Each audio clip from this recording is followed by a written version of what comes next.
Hey, welcome back to the Benedict Challenge.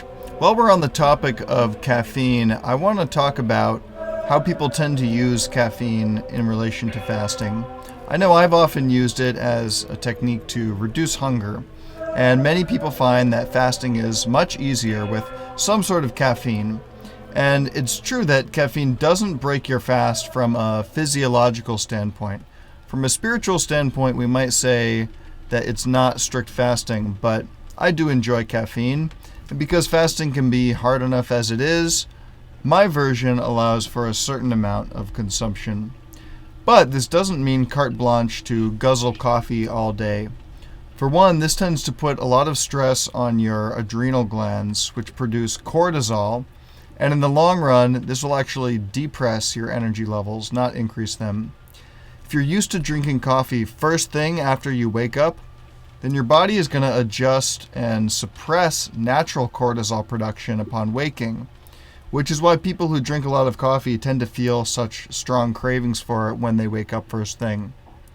Sim Land, who's a legendary biohacker and kind of an amateur expert on intermittent fasting, offers some helpful advice on staggering your caffeine rewards.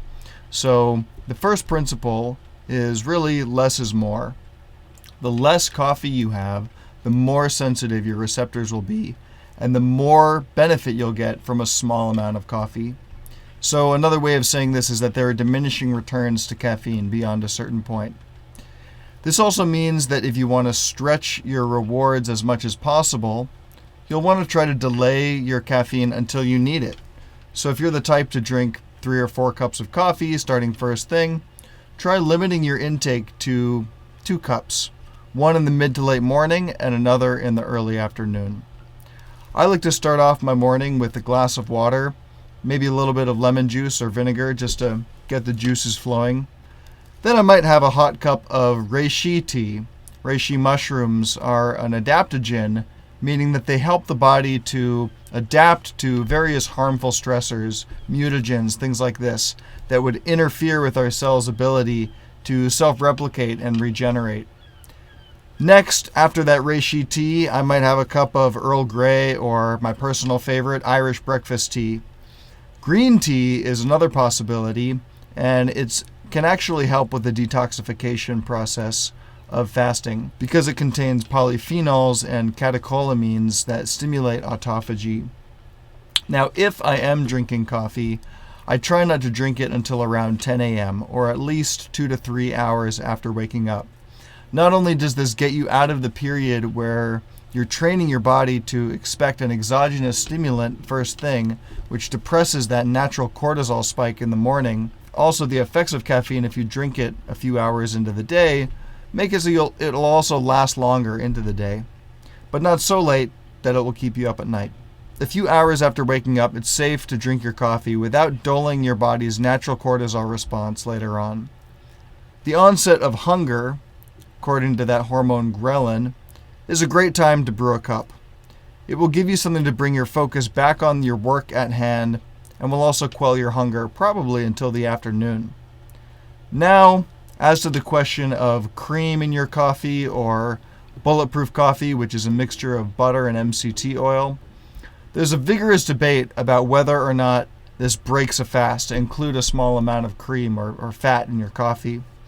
Heavy cream, since it's high in fat but very low in carbohydrates, won't spike your insulin level unless you have a lot of it.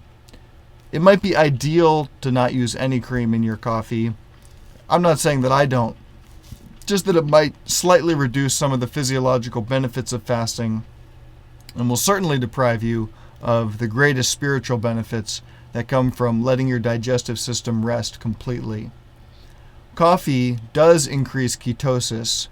It also reduces insulin sensitivity and glucose tolerance, which are some of the root causes of the problems that we're trying to overcome. As for bulletproof coffee, I'll be doing a separate video on this, but when you add butter and MCT oil, this is a wonderful way of dealing with hunger without spiking your insulin levels.